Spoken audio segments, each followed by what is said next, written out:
अस्सलाम वालेकुम।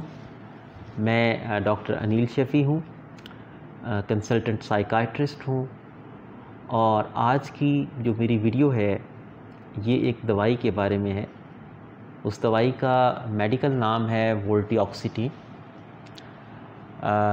ये एक एंटी डिप्रेसेंट है और मार्केट में ब्रेंटिलिक्स, ट्रिंटिलिक्स और इसके अलावा कुछ और नामों से भी दस्तयाब है। ये जो मेडिकेशन है ये इस लिहाज से मुनफरिद है कि इसका जो एक्शन है, अगरचे इसका एक्शन सेरोटोनिन ट्रांसमीटर के ऊपर होता है, और आपको शायद अगर आपने बाकी वीडियोस में देखा हो तो ज़्यादातर जो एंटी डिप्रेसेंट्स हैं उनका सेरोटोनिन के ही ऊपर असर होता है, लेकिन इसका तरीक़ाकार थोड़ा मुख्तलिफ है उन रिसेप्टर्स पे अमल करने का। तो ये वाली जो दवाई है ये दूसरी डिप्रेशन की दवाइयों से कुछ मुनफरिद है। इसको जिस क्लास में क्लासिफाई किया जाता है उसको हम कहते हैं सेरोटोनिन मॉड्यूलेटर्स एंड स्टिमुलेटर्स। तो ये SSRIs से मुख्तलिफ क्लास है। ये जो दवाई है ये 10 मिलीग्राम और 20 मिलीग्राम की गोलियों की शक्ल में अवेलेबल होती है। अमूमन ये डिप्रेशन के अंदर दी जाती है और इसकी जो मिक़दार है वो 10 से 20 मिलीग्राम रोज़ाना जो है ना उसके हिसाब से ये दी जाती है। इस दवाई के कुछ फ़वाइद हैं जो कि दूसरी दवाइयों से थोड़े से ज़्यादा हैं, और उसकी वजह ये है कि मैंने आपको बताया कि इसका जो काम करने का तरीक़ाकार है वो थोड़ा सा मुख्तलिफ है दूसरी दवाइयों से। तो इसमें एक चीज़ ये कही जाती है इस दवाई के बारे में कि अमूमन डिप्रेशन में एक तो मिजाज इंसान का लो रहना शुरू कर देता है, उसे कुछ अच्छा नहीं लगता, किसी काम में दिल नहीं लगता। तो ये सारी जज्बाती अलामात तो आती ही हैं।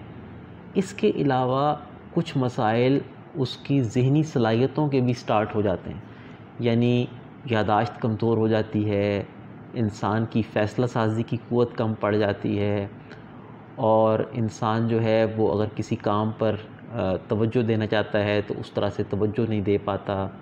तो ये सारी जो कॉग्निटिव सिम्टम्स जिनको कहते हैं, सोचने की सलाहियतों के अंदर प्रॉब्लम आना, ये डिप्रेशन में आता है। और अगरचे बहुत सारे पेशेंट्स का जब डिप्रेशन बेहतर होता है तो ये अलामात ख़ुद ब खुद भी बेहतर हो जाती हैं, लेकिन इसके बावजूद कुछ पेशेंट्स ऐसे होते हैं जो हमें बताते हैं कि डॉक्टर साहब हमारा डिप्रेशन तो बेहतर हो गया है लेकिन अभी भी हमारी यादाश्त कमज़ोर है, हम चीज़ों पर तवज्जो नहीं दे पाते और दिमाग हमारा जल्दी थक जाता है। तो इस तरह की अलामात जो है ना वो बताते हैं। इस बीमारी की, इस दवाई के बारे में जो अच्छी बात है वो ये कि देखा गया है कि उन अलामात के ऊपर भी इसका बहुत अच्छा असर होता है। यानी जिन पेशेंट्स में हमें लगे कि इनमें जो है वो एक अच्छा असर जो है वो नहीं आ रहा बाकी दवाइयों से, ख़ास तौर पर ज़हनी सलाहियतों के अंदर, तो फिर हम ये वाला एंटी डिप्रेसेंट देते हैं जो डिप्रेशन को भी कवर करता है और उन ज़हनी अलामात को भी कवर करता है। और दूसरी एक बात ये कि अगरचे बाकी एंटी डिप्रेसेंट्स की तरह इसके भी सेक्सुअल साइड इफ़ेक्ट्स, इंसान की जिनसी ज़िंदगी पे साइड इफ़ेक्ट्स हैं, लेकिन वो SSRIs के मुकाबले में कम होते हैं।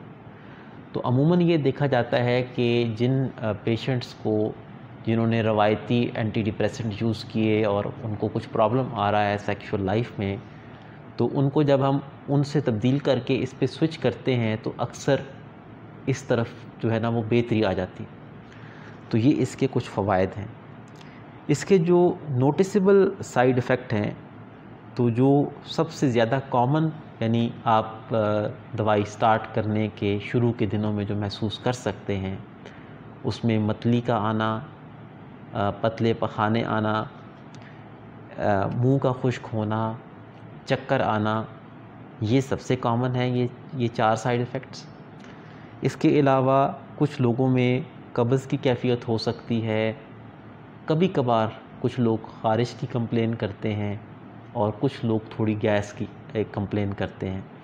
تو یہ اس کے جو بالعموم کامن سائیڈ ایفیکٹس ہیں، اور عموماً جیسے جیسے علاج چلتا ہے تو یہ ان میں خود بخود جو ہے وہ بہتری آ جاتی ہے اور پھر بندہ بالعموم سٹیبل ہو جاتا ہے.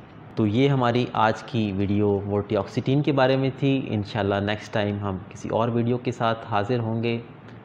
بہت شکریہ.